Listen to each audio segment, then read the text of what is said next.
All right, I see 902, so I'm going to go ahead and say welcome officially to everybody here. And thank you so much for joining us this morning for Building Your Foundations Coalition in Development. As you may know, when you signed up, this is the first of three of the series that we will be hosting here at Prevention Action Alliance. And for those of you who do not know, Prevention Action Alliance, we're a statewide organization that helps support coalitions in the state of Ohio. And actually, we have events that touch outside and go on the national scale. So sign up for our information and our group coalition, Statewide Prevention Coalition Association, which is a free membership. Nothing like a free lunch, but we have events that support what the coalitions do, from events like this, the virtual ones, to in-person events where we're hosting. So you can network and get to talk to other coalitions and learn a little bit about some theories and just trying to take it down to that human level, as I call it, because when I started coalition work, it was all kind of alphabet soup to me. So I'm glad I have that knowledge now, but just having everybody be in a place where we can share and talk about struggles or anything like that that we're going through has been a real big boost. So once again, thank you so much for being here. And here's the other dates. We're doing the next couple of Wednesdays. We'll put in a link to our registration page. If you obviously you registered for this one, you have the links for the other one. But if you want to pass that on, you're more than welcome to invite friends, family, members of your coalition, and members of your organization. We'll welcome everybody. So real quick, an introduction to our speaker today. We are absolutely wonderfully blessed to have Molly O'Neill with us. She is the CEO of Ohio Citizen Advocates for Addiction Recovery, or OCAAR, as you see on the back of her screen, and a nationally respected nonprofit leader in this space of Ohio and way beyond. She has 30 plus years of experience in governance, leadership, and coalition building, which are going to have a little touch of that wealth of knowledge over the next couple of weeks. The series that we put together and Molly put together for us is both for coalition leaders and board of directors, plus members, with insights on growing strategically strong as well, and continue leading with excellence in the communities that you touch upon. It's about a 1.5 hour. It's going to be really interactive, so please stay by your computer. I know sometimes like just the voice talking is what happens, but that's not what we want to do here. So with that, I'm going to go ahead and stop sharing and let Molly go ahead and start her presentation.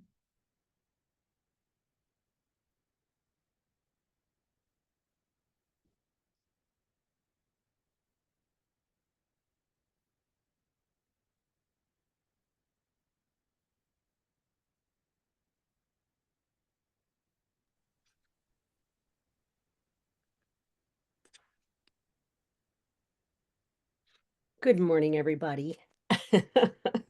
Thank you for that lovely introduction, Amy.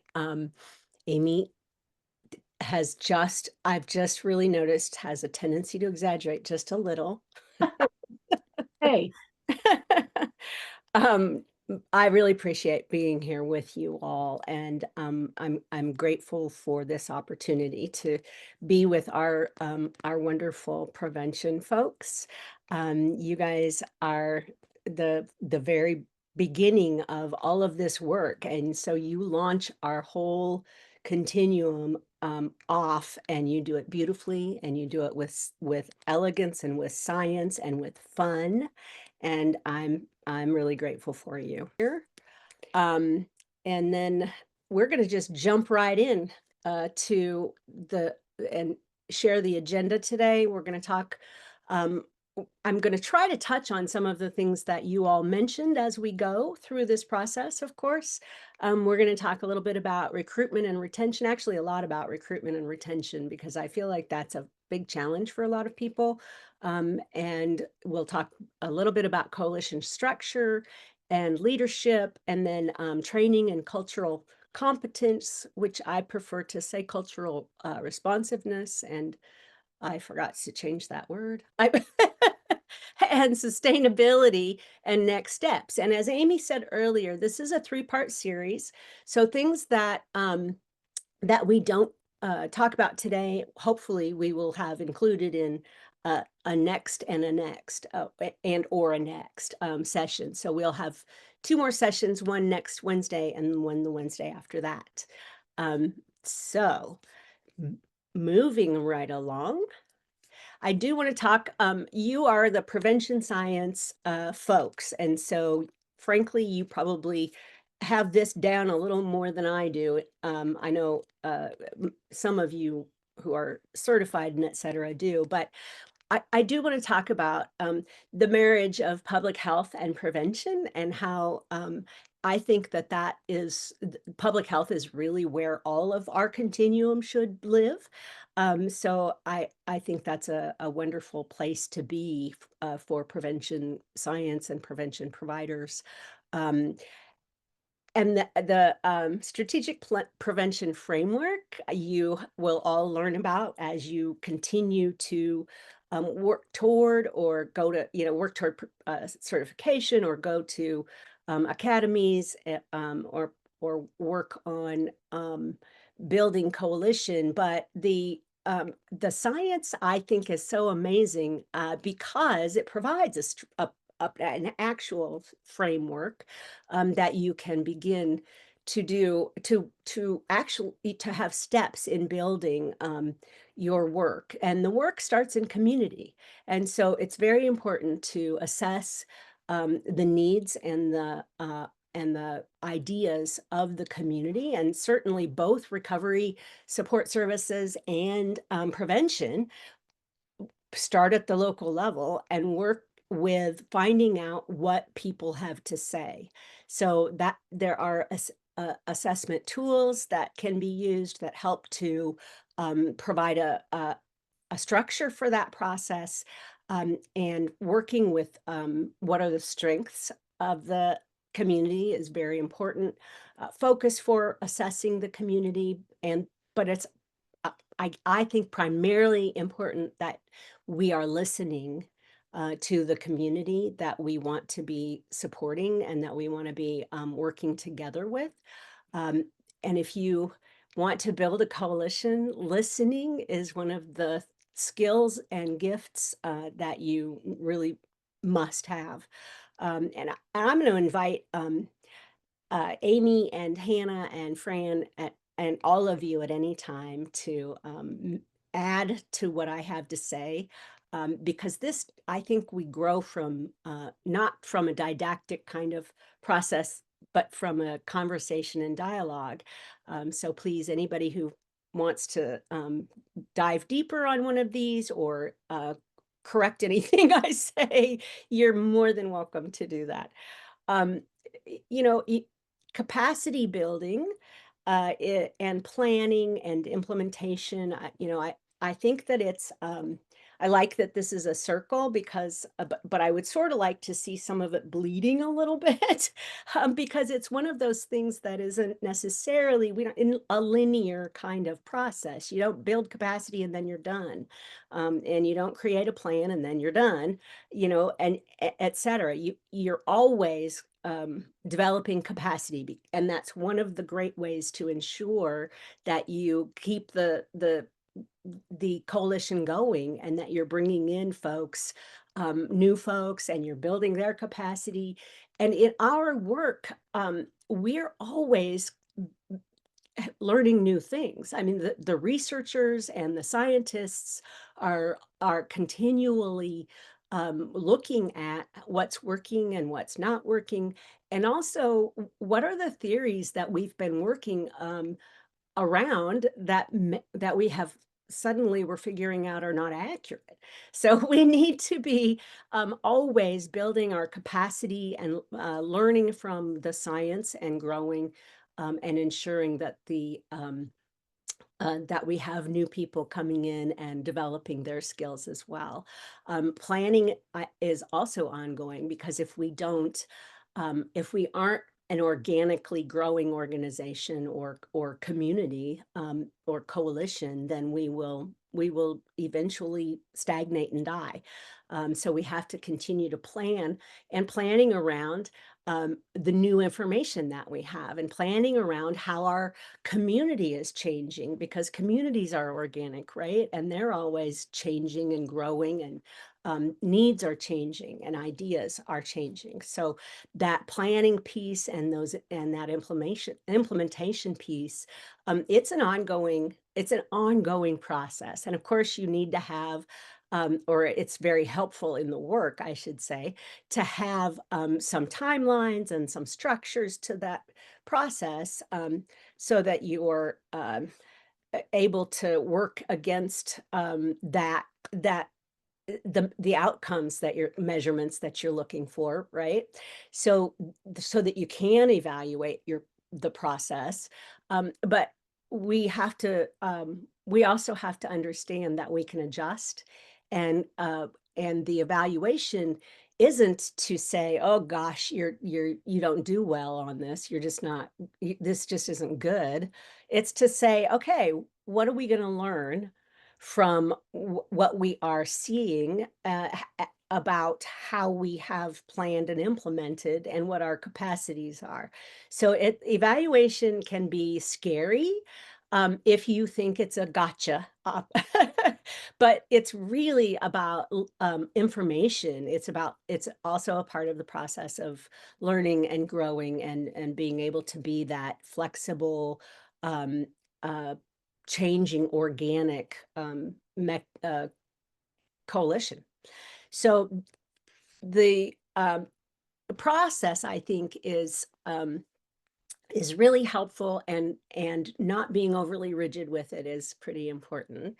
Um, and then, we'll talk a little bit more in some of the new other sessions about sustainability, because that's a big deal. And we all know that currently, in this current environment, it's everybody is having a tough time sustaining their organization, sustaining their uh, people, and keeping things going from a financial perspective, especially, but also when we're being asked to change the way we think about things, in and the language and et cetera, that can be really hard to adjust to.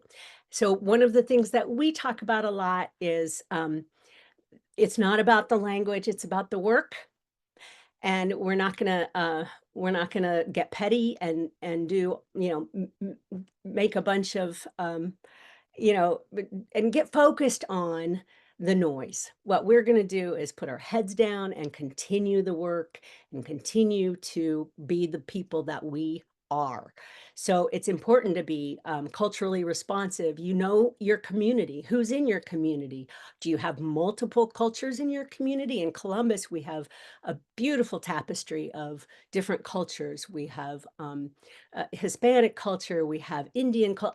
I am blown away, frankly, over the summer when all the fantastic festivals from all the different cultures are happening, and we get to go learn about the Asian culture, and we get to learn about the um, different. I mean, we go to a Russian Orthodox festival that is a cool thing to learn about and participate in. So it, it's incumbent upon us to make sure that we know not just who is at the table, but who's in our community and not at the table. And we need to bring them in, and we need to be prepared to be responsive to the cultural needs of the communities, of the folks who are living in our community, and particularly understanding what's happening with folks who are not being engaged with. There's just language barriers and cultural barriers that we, as prevention specialists, we as recovery specialists, we as people who care. We need to make sure that we educate ourselves and are prepared to be responsive in a culturally competent and responsive way.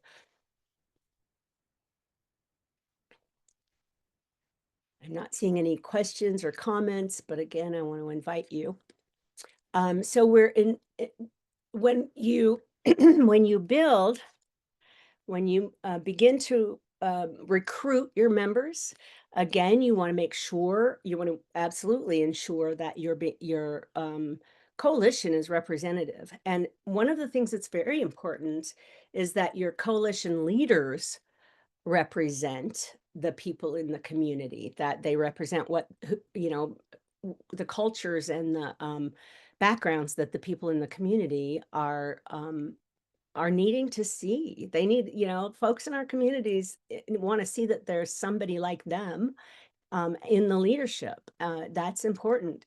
An important engagement, part of engagement, as well as just being culturally responsive.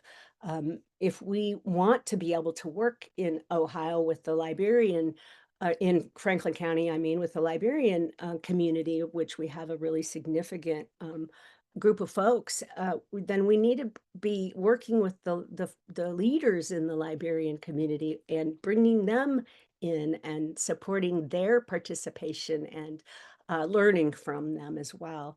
And so that's, and we've got the Appalachian communities in Ohio in the southeast, and it's just there. All of Ohio is pretty. We don't. We pretend that it's a homogeneous state, but it's really not. And I encourage all of you to really become aware and and um, and engage in the richness of the diversity of our state. Um, so when we are recruiting people to join, we are um, we need to focus on a few particular strategies. And we'll talk more in depth in further slides. But one of the things that we that we have to ask ourselves as we're creating and developing our pitch, so to speak, is this, what are the benefits to the folks that we're asking to participate? So WIFM, what's in it for me? Why would they come and participate other than just the goodness of their hearts? What are the actual um, outcomes that can be helpful, that can get people excited and engaged and interested? And it's not something you guess about. Okay, it's something that you ask. You ask folks. You can put out surveys. Why would you join a coalition focused on prevention? What would you like to see happen in your community um, if a coalition was started? How would you like to benefit from a coalition? Or, I mean, just the questions that you can ask and it needs to be pretty short and sweet and to the point, but it's the questions you can ask of folks to learn about them and what their hopes and dreams are, what their desires are, and how you can be part of making those things come to fruition. And then they're going to be part of the whole kit and caboodle with you, and that's a good way to continue to um, do that assessment as well of the community. That's what what people are looking for, and build the capacity and do the planning and implementation. So um, recruiting does isn't about we really desperately need you. It's about how can we come together and benefit mutually from building something or from continuing something that is really benefiting our community. And what would make you feel good about it? What would make you interested in this? So, and then of course, we need to support the members in our coalitions with recognition and making sure, and this is this is also one of the things that when I'm talking about board member leadership and simply leadership for an organization in general, is that you have to give folks a good orientation. You have to equip them with the tools that they will need to be able to support the coalition and do the work with you. Because if they feel like they are, rudderless, or if they feel like they don't have any direction, then they will drop off because it's not going to be meeting their needs, but also it's not, they're going to feel like it's a waste of their time. And so that having a good orientation to what the coalition is about and what you're trying to accomplish is very important. We try to match, we don't try, we do. We match a new member, a new board member with an old board member as a mentor. So that if you got one person that they can go to and that will contact them on a regular basis to just check in with them and see how they're doing, and if they're feeling, any kind of way, like if they're feeling confused or if they're feeling rudderless, and then you can have some conversations around that and do some problem solving and work on re-engaging or further engaging those folks. I mean, you all know, and some of you are real new, so you may have some of these feelings as well. You all know what it's like to be the new person, and it's important that we reach out and really support those folks. The other thing that I think is that prevention specialists for decades have been amazing at and taught us all how to do well is recognizing the work of the folks who are in there day after day. And it's not a thankless job. It can't be, or we won't have people come back. It has to be a job where people are told that you're grateful and are shown that you appreciate them and are acknowledged publicly and acknowledged within the community for the benefit that they are bestowing on the community. So there are, I read, I've been around a long time, so I've read a lot of stuff. And I read a long time ago, I read that you should say thank you to someone 12 different ways. You should find 12 different ways to show them that you appreciate them. And so it's time to get creative. And I think the prevention communities that I've been associated with are some of the most creative people I've ever known. And so it's all kinds of different lovely recognitions and gifts and just really being present, and listening is also a gift. So I encourage you all to work on that. Um, if uh, if you want to throw a party every year for your coalition members, a thank you party, that's something that I've seen be very helpful and effective over time. And it doesn't have to cost a lot of money. It can be a picnic at a park. We're simple people. We don't need diamonds and roses. We just we just love that people understand that what we're doing is makes a difference and they acknowledge that. All right. Recruiting across the 12 plus community sectors. So I love this graphic, and I stole it, and and because it's so bright and it tells you, there's so many different places that you can begin to connect with, and and meet people and engage with people around what you're doing and what they're doing and shared interests.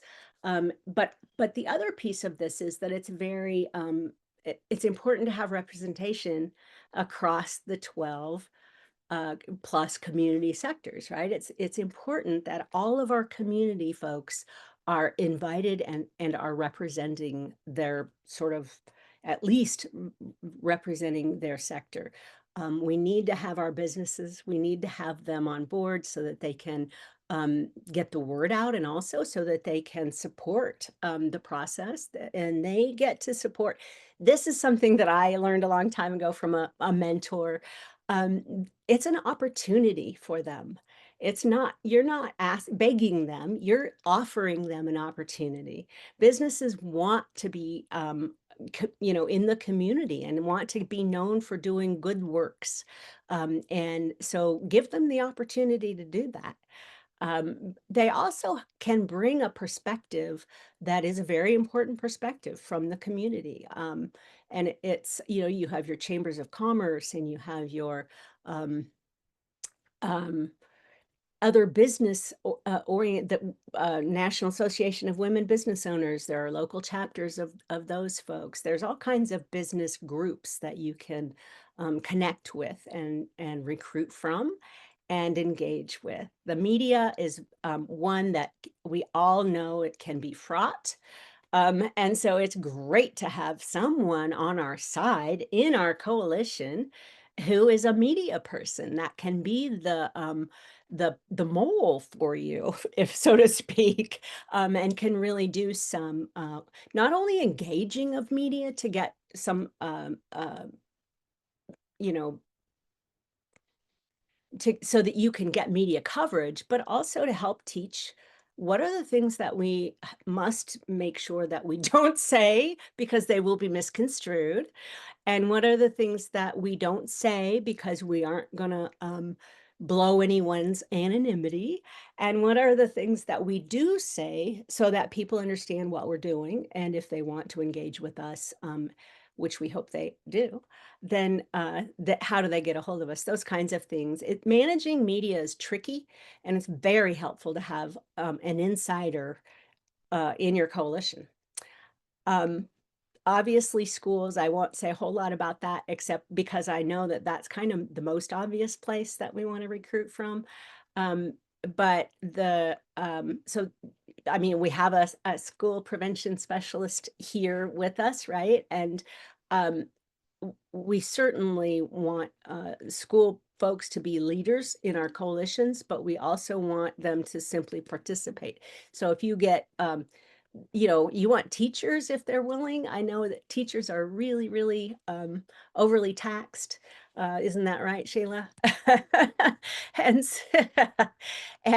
so that can seem like a real hard ask, but it might be something that a teacher can give, that can give a teacher something that they need also. And Sheila, what would be something that you would like to get out of participating in a coalition that would support your work? I would like to be able to have a more cohesive environment for my students. So across all of their walks of life, because what tends to happen is what we do in the classroom does not always continue to translate once they leave my classroom. And so that's why I said, unfortunately, we struggle in all of the sectors. For whatever reason, our young people are not being supported in the ways that meet them where they are.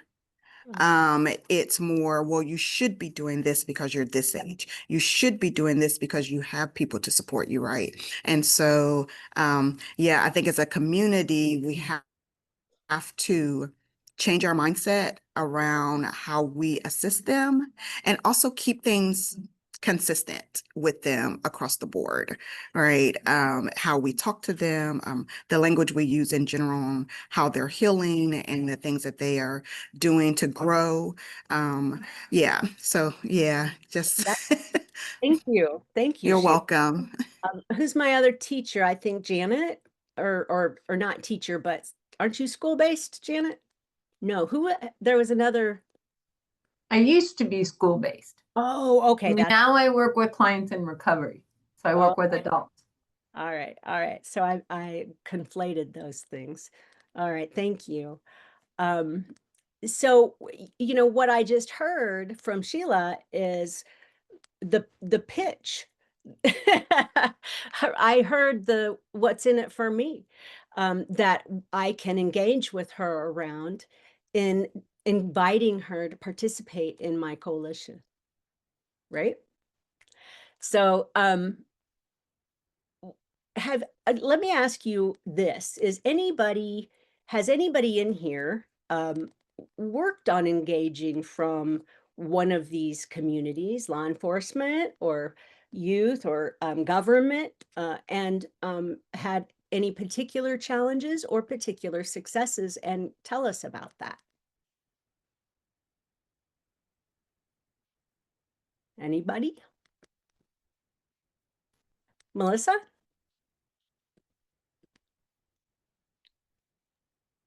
I can talk a little bit about how I've had some issues in one of my counties.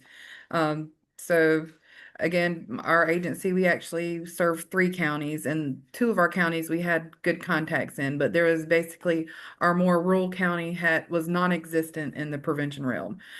So when I, so of course I tried to find contacts. I'm reaching out to guidance counselors, just trying to even get them like, hey, can we come provide prevention services? It's free of charge. Please have us. And then I got like backlash from like the principals that were like, well, do you have permission from the school district to even be in the schools?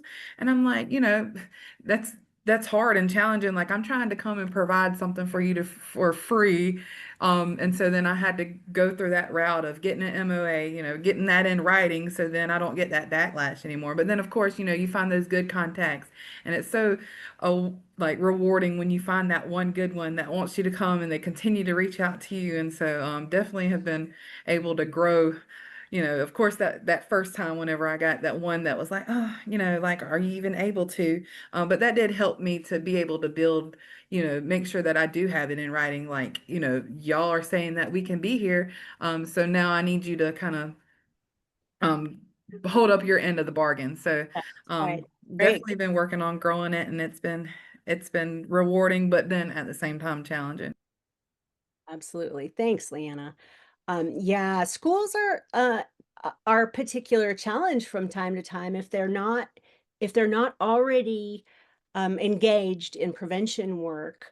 I have found over time very often that schools don't want to acknowledge substance use disorders exist in their environment at all. And that can be really tough. And then we've got Angela DeVito. Mhm. Oh, thank you. I just wanted to comment and say that, remember that as a coalition leader, your job is administration, but the work of coalition building comes to everyone in your coalition, all your members. We were really fortunate that we have a very vocal pastor who has been with the coalition since pre-day one. He was there when we were doing the community assessment, showing that we needed a coalition. And he's great at going in the community, meeting people, and then saying, hey, you need to be a part of this. But, put that reminder, put that actionable step out to your members that say, who knows a school person? Because I can tell you, coming from a stranger, they'll listen. And then, unless I really touch a heartstring, they're not going to necessarily engage. But if somebody that they already know and respect connects them to the coalition, they're there. And maybe it's for one meeting at the beginning and then you don't see them for a while, but at least you've planted the seed and you've got them in your database so that if a topic comes up that you can engage more deeply and effectively with them, that seed has already been planted. But let your members, encourage your members to be the ones who are making those asks of who they know in the community. That's terrific, Angela. Thank you. That is a wonderful segue to the next slide, actually. And before we move on to that next slide, I want to ask if any of you have had good luck getting government officials involved with your coalitions. I wanted to make a comment. You're okay. This is Kay. I was going to give a tip on how Please. to get into areas that not necessarily or might be considered new.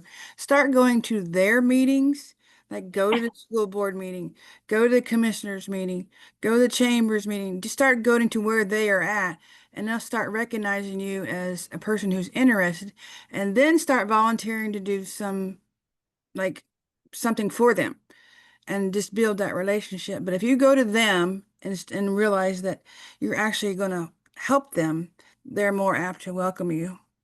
That's a tidbit. That's a wonderful, wonderful tidbit. Thank you, Kay.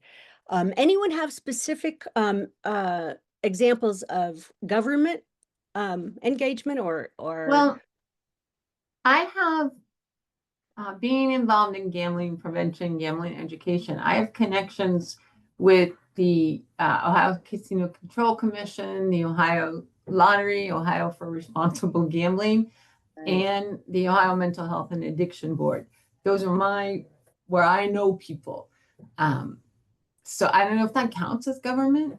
It's not like city council or. Right. I mean, that is certainly a layer of government, but to be more specific, which I should have been to begin with, I really am thinking in terms of elected officials, and engaging elected officials at the level in coalition work. Anybody? I mean, PA is not a coalition, but we do have some good connections with the Franklin County coroner, which is an elected position. It's not one you would normally think of, coroners, but they're a great partner. And I know for a lot of suicide prevention coalitions, it's also really helpful to have a good relationship with the coroner, and also for measuring, overdose deaths, suicide deaths, that sort of thing. Right, right. Thank you, Fran. Absolutely. Those officials are looking for votes. That's their what's in it for me. They want to be reelected. I mean, I'm not saying that they also don't want to do good work and that they want to be elected so that they can do good work.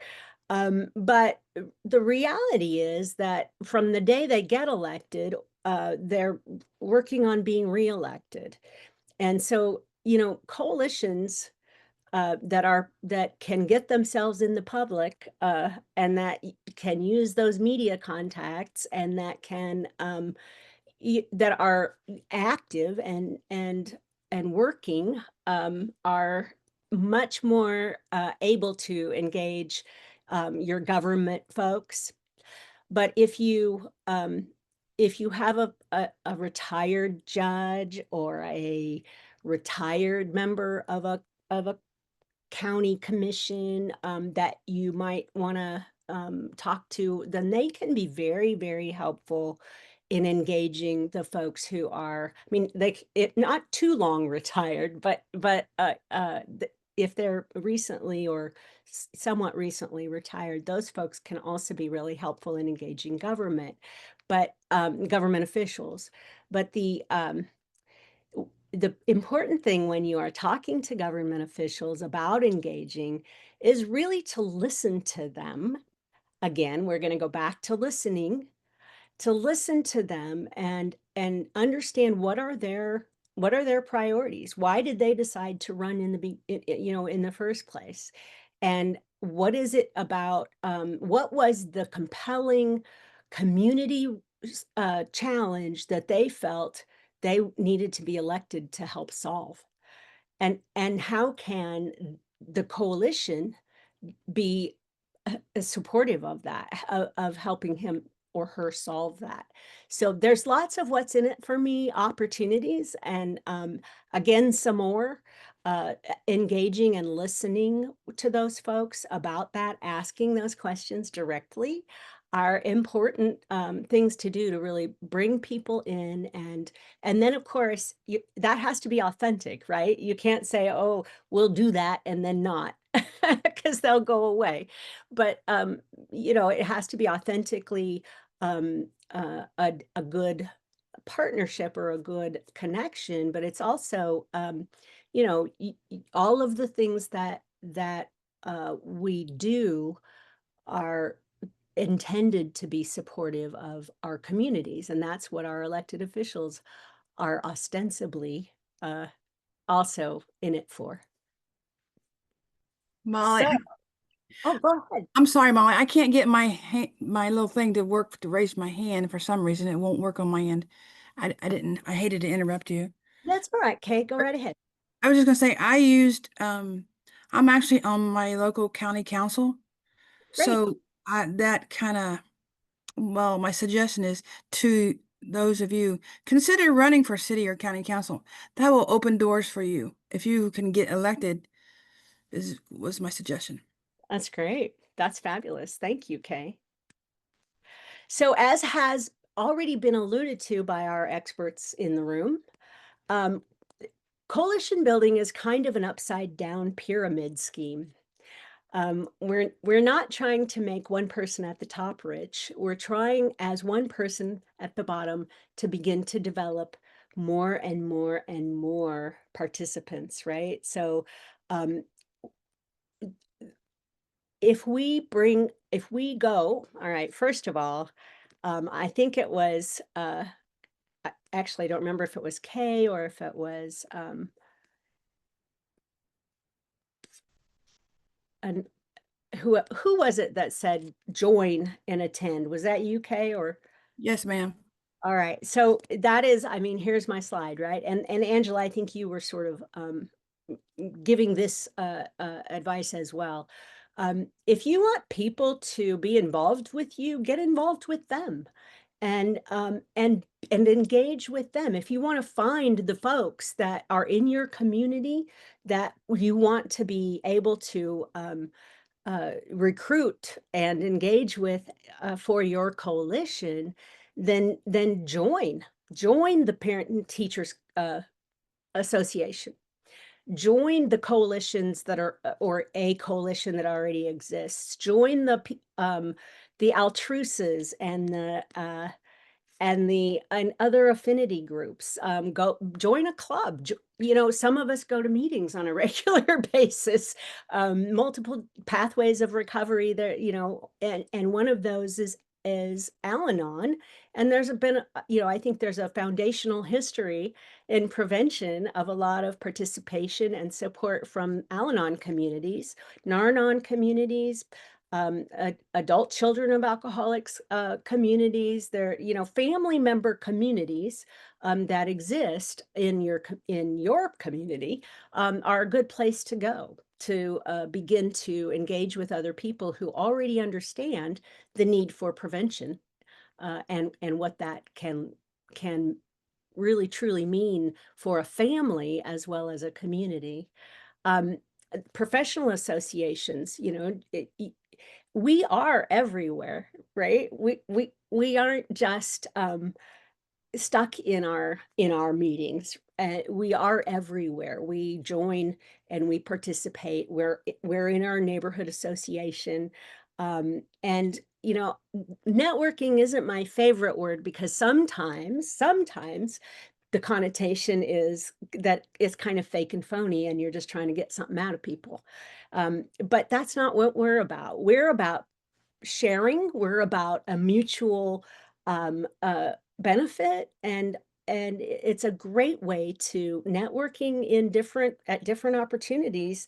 If you are approaching it from the perspective of, I'd really like to meet people that have similar interests and have similar desires, then that's a great approach. And you're not just trying to get business from someone or get another warm body, or even just get another warm body in your coalition. That's not what it's about, right? Because you won't keep those folks. they won't really engage and commit. And if you do, they won't, it'll be harder to, you know, if you're not authentic is, I guess what I mean, then really connecting with them and engaging is very difficult to do. Who here has done any of, you know, like participate? Kay, I know you have, obviously, and Angela, I think. Are there other folks who are already in any of these groups? And have you considered recruiting from that group you're in? Shayna? I see you nodding your head. Do you want to tell us about it? Yeah, I've joined just the different coalitions within the county just to network and get involved and volunteer in all their things they're doing, and in turn, hopefully they'll come back and help me. That's And we great. do things together. That's great. And, you know, I mean, even things like, you know, everybody's got an association. Insurance agents have an association. You know, carpenters have a union. The unions are a great place to find people. Everybody's got an association or a union. And some of those places, if you're not a folk that can join, because you're not doing that work, you could go and ask to do a presentation, and then folks will come up afterward and say, you know, let you know that that was of interest to them. So that's a great way to connect with people as well. Nicole? We do the Family First Council through Trimble County. I've also sat on with the Stand Grow Thrive when I'm able to, but through the Family First Council through Trimble County, they have small little subgroups as well. And being part of, like, there's an ECHO, which is more like trauma informed, sitting on that, just helping establish that, building those resources. A lot of, you know, that's what a lot of it is about, resourcing, providing that education out there as well. And just from those are little small groups that expand off of that. They've started now like a kinship one as well, of like, what can we do for these, you know, kinship families that we currently have, and what kind of sources they need and support and stuff like that, because that's also growing. So that's also stuff that we do. That's great. Thank you. Sheila? Yeah, it like you all said, it is very important for us to also reach out to different people. I know that you were saying talking about doing a presentation, so that's how I actually got involved with Dublin Act. And so that is, it's so validating, right, to go into spaces where your conversations can be had and reflected on. And so being involved with Dublin Act, and also the Tobacco Research Center at OSU reached out there. And so having those partners and people that are giving the students things that they need to take home. I think that's another thing we struggle with. There's a lot of information out there, but parents don't always get to get that information in their hands. And I think they are also overwhelmed with so many things going on when, you know, their child is struggling with substance use disorder. And so, yeah, getting involved with those community of people has definitely been beneficial. Right, right. Thanks, Sheila. You're welcome. So I heard a long time ago, and I think I think it's very true, that you have to kiss a lot of frogs to find your prince or princess, or your hero. And so one of the things that coalition building in general, a really important premise is, you know, if you're starting here, then you're going into your community and you're finding 5 people who you're going to find 25 people, right? You're going to work on connecting with 20 or 25 folks from all of these different areas of the community, the 12 plus places in the community that you want to have representation from, and you're meeting people. And it's kind of a numbers game, just like that pyramid scheme, right? It's if you want to turn a pyramid scheme on its nose, then you need to really engage 5 people, and so you are going to kiss a lot of frogs. You're going to go and participate in a lot of different things. You're going to meet a lot of different people. And when you get that solid group of 5 people, then you have an investment that you need to make. You are providing them an opportunity, and that opportunity needs to pay off for them, right? So what's in it for me? And part of that investment is training them and teaching them and the care and feeding, and making sure that they are feeling valued, that they are feeling that they have their what's in it for me happening. But you're investing in them to actually become leaders in your coalition. So you are, as a group, learning all the things you need to learn. You're going to the academies, you're going to the trainings, you're going online, you're joining Prevention Action Alliance, you're participating in the coalition association together. You're all learning what you need to learn. And as you're doing that as a group, you're coalescing, right? This 5 people. And those 5 people, when they're stable and they're steady, then their assignment is to go find 5 more. And so each of them is going to go out and kiss 50 frogs, and they're going to find their 5 people that you as a group will then invest in, and those 5 people will remain engaged because you're investing in them, and they will be the next layer of your coalition leaders. You're ensuring your legacy by investing in those folks who are connecting with you and engaging. Somebody talked about, how do you identify the leaders in your coalition, to invest in. And oftentimes, when you have had those conversations, when you've really had the conversation about what it is that they want to get out of this, and you're helping to nurture that, if it makes sense, then that will show you over time if that person will begin to bring ideas, that person will begin to lead conversations, that if you make the space, if you are able to make space in dialogue, if you're able to make space in meetings and in settings that you're learning in, for them to come forward and bring the leader that's in them, that's in all of us, bring that out of them. If they're allowed the space to do that, then they'll show you that. Meeting people where they are is also about honoring folks with the respect of understanding that there's a leader in them, and you're going to speak to them in that way. You're going to allow them responsibility for themselves. You're going to allow them the accountability for commitments that they make. You're going, when they bring you a list of concerns, you're going to ask them if they could talk about the solution ideas that they have, because they have them, and how can we together build those solutions. It's really treating everyone that you come in contact as a leader.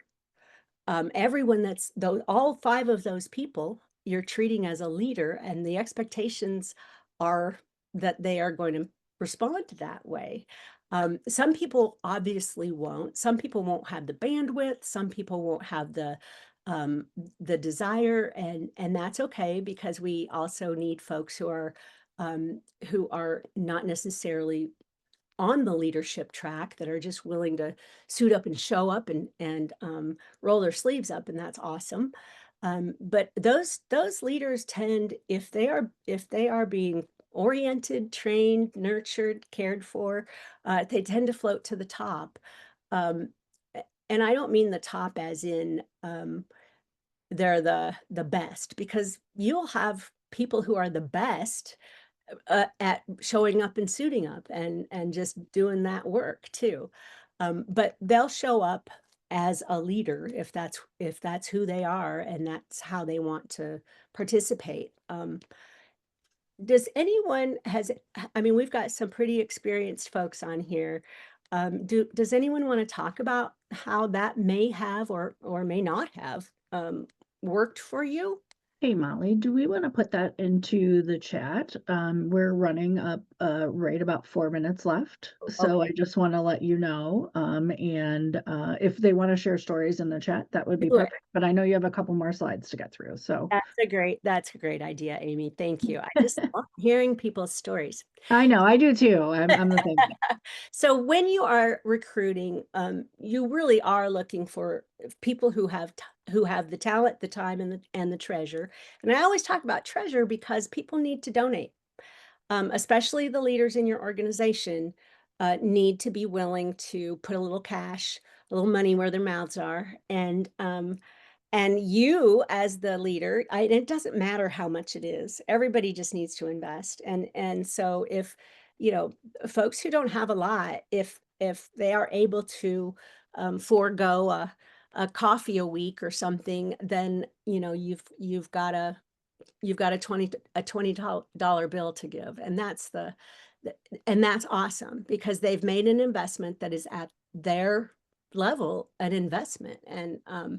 And so it's not about that. It's about everyone really being invested and pitching in.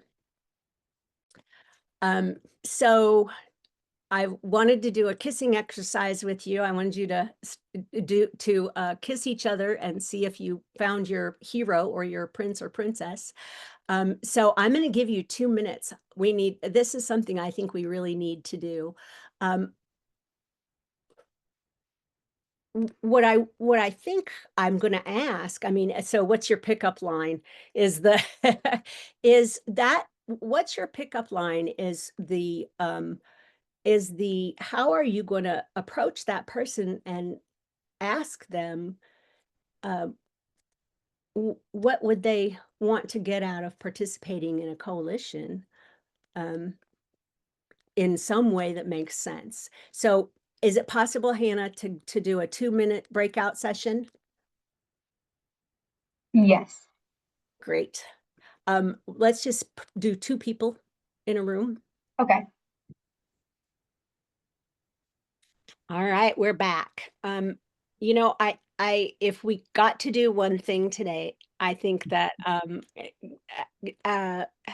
practicing kissing a frog was a good thing to be able to do. So I am going to stop sharing the PowerPoint and ask anyone who needs to leave, because we are over time now. I apologize for being over time, and I hope that you will return next week, because we'll continue this great conversation, and we'll add some things from today that we didn't get to, and we'll continue on with the dialogue. I'm going to steal your screen and share the participation stuff. So sorry. You can keep talking. That's all right. So if you're able to stay on for another couple minutes, would you share any quick observation from the exercise, and share one gem that you think you're going to be able to take with you from this presentation? Just kind of quickly.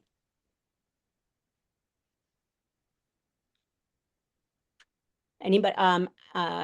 Janet, would you mind starting? I'm sorry, I had an email come through. Can you repeat? Oh, sorry. And just a quick observation from your kissing exercise, and one thing that you'll be able to take with you from this presentation I'm hoping that there is one thing. Well, the kissing exercise for me was a little difficult, because when you talk to people about gambling and you talk to people from the different sectors, you kind of have to tailor it to them to show them why they should care. Okay. As far as that, I've gotten some great ideas of more people to invite. Awesome. Thanks, Janet. Therese? Hi, I really enjoyed the training today. My takeaway is the same, is there's so many different resources out there. We just have to put on our thinking cap and get out there and get involved and meet other people. I was in the breakout with Rebecca, and we have a lot in common. Our alumni group is actually, we are interested in the prevention aspect. Alumni members want to be certified, maybe youth certification, just different things like that, just to, more of a wraparound type and going forward. So many great ideas. Thank you. Thanks, Therese. Who's next? Susan? Yes, with our met with Sheila, and we just said, like, if you can provide, as you're talking with those folks, a little bit of data, kind of puts things into perspective as you talk with one another, and don't be afraid to ask. Thanks, Susan. Who's next? Michelle and Valerie? We just kind of talked about, like, I work at a private practice, and so I just kind of, I thought about this anyway, but now I'm brainstorming even more about just like reaching out to other clinicians in my practice. It's not within the county of the coalition, but it's like the neighboring county, and we see a lot of clients in this county. So just kind of inviting them to the coalition, giving them information. But also I had a hard time with like a pickup line, because I kind of think about it like, if someone invited me, I would be like, I don't really know what I'm joining. I need to know more. And so I try to think about, if it was coming from someone, what would I want them to say? How would I get them? How would they get me interested in it? There you go. That's a great approach. Thanks, Michelle. Angela? For me, I'm just gonna take with me the different organizations and sectors when it comes to recruitment, and understanding that there is just a broad range. You want a little bit of everybody. I currently am a member in suicide prevention coalitions and opiate task force in the community. And in those coalitions, we aim to engage people from law enforcement and all those sectors. So I just want to get more relationships developed in that area. So it's something I'm looking forward to. Good information. Thank you, guys. Thanks, Angela. Rebecca?